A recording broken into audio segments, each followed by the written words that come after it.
morning, Zimbabwe. Welcome to our program, Know Your Constitution, being brought to you by Junior Court Counsel. My name is Bridget Mambondiani, and I'm your host. Today, I am being joined by a fellow counsel. Counsel, please briefly introduce yourself. Hi, Bridget. How are you? Hello, guys. My name is Simbarashe Banda, and I'm a law student at Chapel Law School, Great Zimbabwe University, and I'm also an enthusiastic human rights advocate. Welcome, thank you. So today we are going to be looking at the basis of law, Section 2, which is the Supremacy Clause. Could you please interpret to us the Supremacy Clause?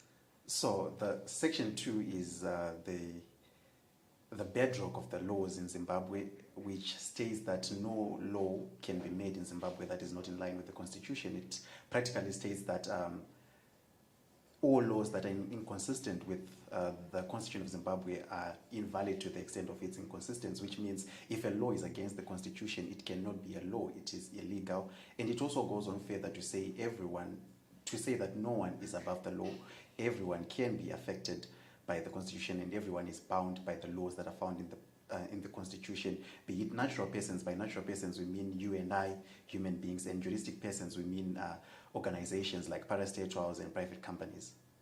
Okay, that was a very nice brief interpretation of the provision. Is the Constitution of Zimbabwe supreme?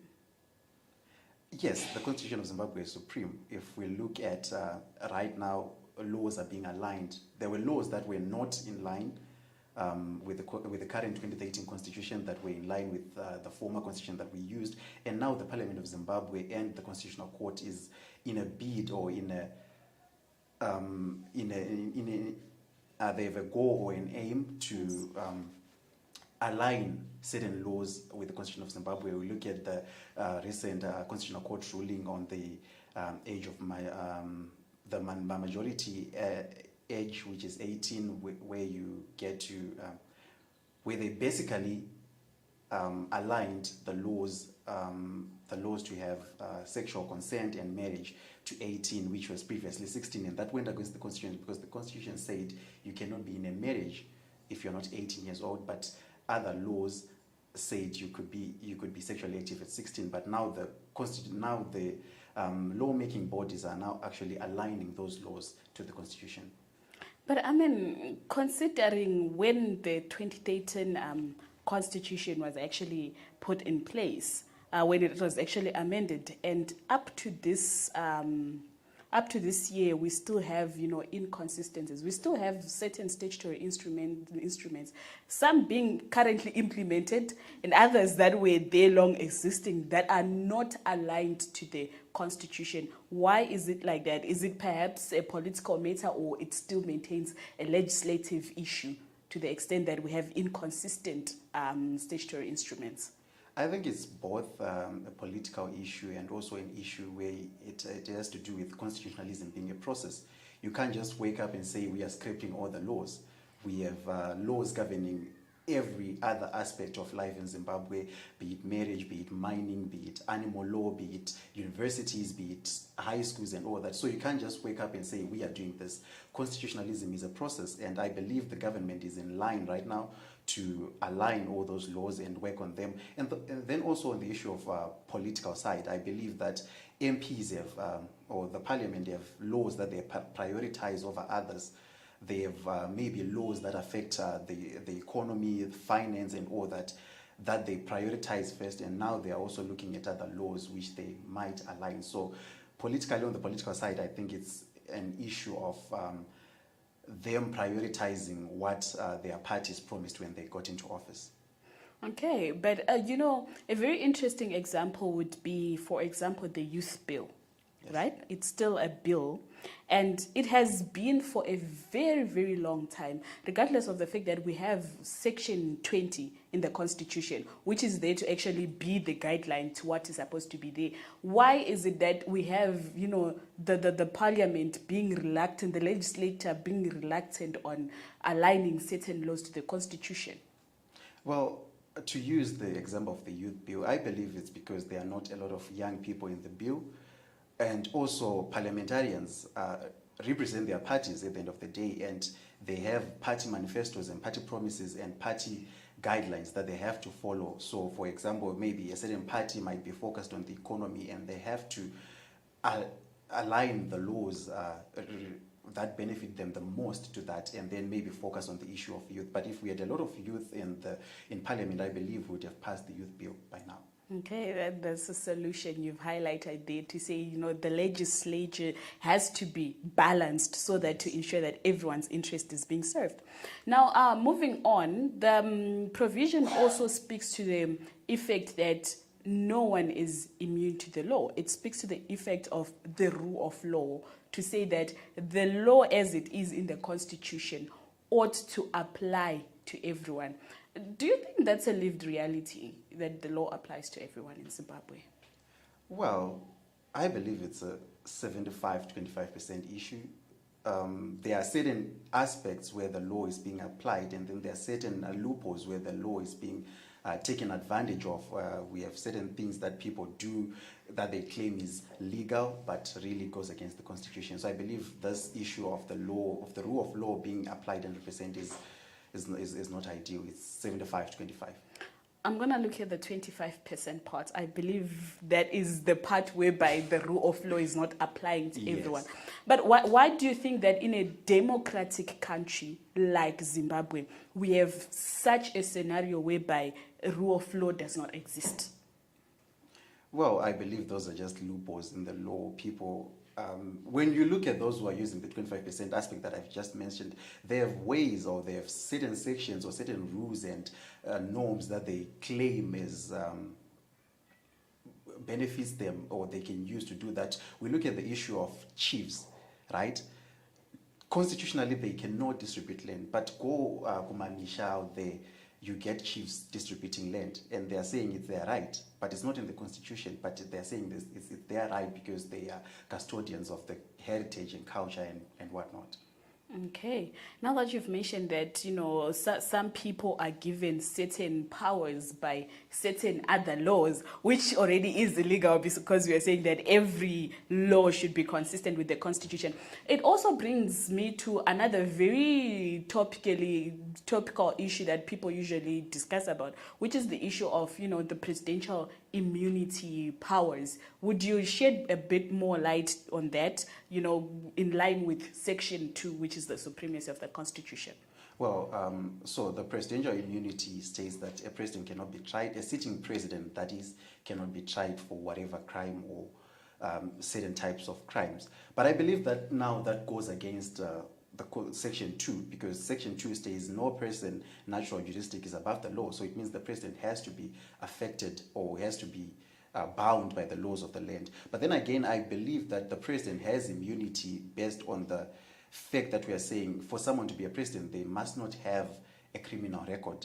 When you go to Zimbabwe Electoral Commission and the laws of the land, it says that for someone to run for office, they must have a police clearance, which clears them of any other crime or all other crimes in the land. So the idea is basically that if you are appointing someone who does not have a criminal record, we are expecting them to maintain that, because if someone has maintained a no police record for 40 years, because 40 is the age that someone is allowed to run for office, we are saying what about 2 terms, which is 10 years, they can maintain that. But again, I believe that there is also a lacuna or a loophole in the law, because a president is also a person, and if you look at what the Zimbabwe Prison and Correctional Services says, they say everyone is a potential criminal and everyone is a potential inmate. So it means a president must also be bound by the laws. A president cannot be above the laws.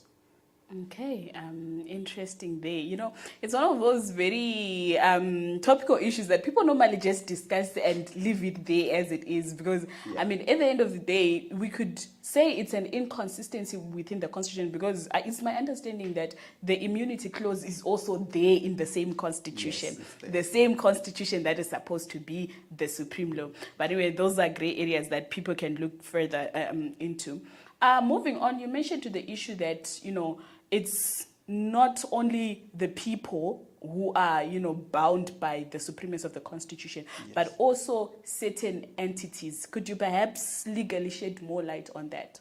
Well, every organization, company, parastatal or body operating in Zimbabwe is bound by the laws of Zimbabwe. even if it's an international organization, they have to follow the rule of the law, the rule of the land, the Constitution of Zimbabwe. Every organization, be it ZESA, be it ZINWA, be it an NGO, be it a political party, be it a radio station, everyone has to be bound by the law. We have laws governing each and every aspect and every sector of the economy, the industry, and life in Zimbabwe. Okay, I'll pinpoint on the issue of, even political party having to follow constitutional provisions. And in Zimbabwe, there's perhaps a talk to the effect that, when it comes to the rule of law, certain political parties are not expected to abide by certain laws and other parties must. There's that issue when it comes to the application of the law, other people being immune. I don't know if it has to do with structures or what, but what would be your comment on that when it comes to politics? Why does it seem as if we've got another whole group just because of their association not actually being bound by the law? And we also have another group because of their association having to, there are crimes that apply to other people and not to other people. Well, I think I'll have to go stretch a bit or maybe be radical on that part and say, if you look at all other countries in the world, certain political parties or certain political affiliations enjoy more rights than other parties. It just depends with who you're connected with and who you are not connected with. But at the end of the day, as lawyers, as human rights activists, we have to get to a certain point where we go back to the drawing board and say, okay, all political parties, there must be a separation between party and state. And every political party has to be bound. But I think the problem with Zimbabwe is there is no clear separation of party and state. It's just one thing. So you can't really, they are going to say, okay, we have immunity, so you can't really separate that. And also the issue of fear. I also believe there is the issue of fear. You can't just go and try a certain somebody because they're affiliated to a certain political party or whatever. You have actually highlighted an interesting point which speaks to the issue of separation of power. The legislature, the judiciary. It has also been, a whole topical issue whereby people are questioning that the reason why at times we don't have the rule of law is because we don't have a separation of powers. What would be your comment on that? Well, I believe that in Zimbabwe we have a separation of power in theory, but practically we still have certain tiers of government controlling certain tiers of government. I am of the view that we shouldn't have the executive appointing judges. It shouldn't just be a decision that lies solely on the executive. Let's involve the people and let the judiciary be separate. Let the legislature be separate. I'll draw your attention to the American system, which I really, really admire. We have the executive not having anything to do with the legislature. Congress runs everything. The executive is also answerable to Congress, and Congress is also answerable to the executive. But in Zimbabwe, we have ministers sitting in parliament, and they can just say, okay, we have decided this in cabinet, and now we are just pushing it, shoving it down the throats of parliamentarians. So I believe we should have a clear, an ideal separation of powers where we say, okay, for a judge to be appointed, the legislature has to vote first, not just conduct public interviews, but they have to vote first, and then the executive just swears them in. It has, because let's face it, the legislature represents the will of the people. Who voted for a minister in power? No one. They serve at the pleasure of the president. Yes, the president was voted in by the people, but the ministers serve at the pleasure of the president. They are bound to do what the president wants. So I believe we should have maybe the American system where we have a clear separation of power, where we have judges calling out both sides, the executive and the legislator, and something like that. Clearly articulated. What would be your last comments regarding the supremacy of the Constitution?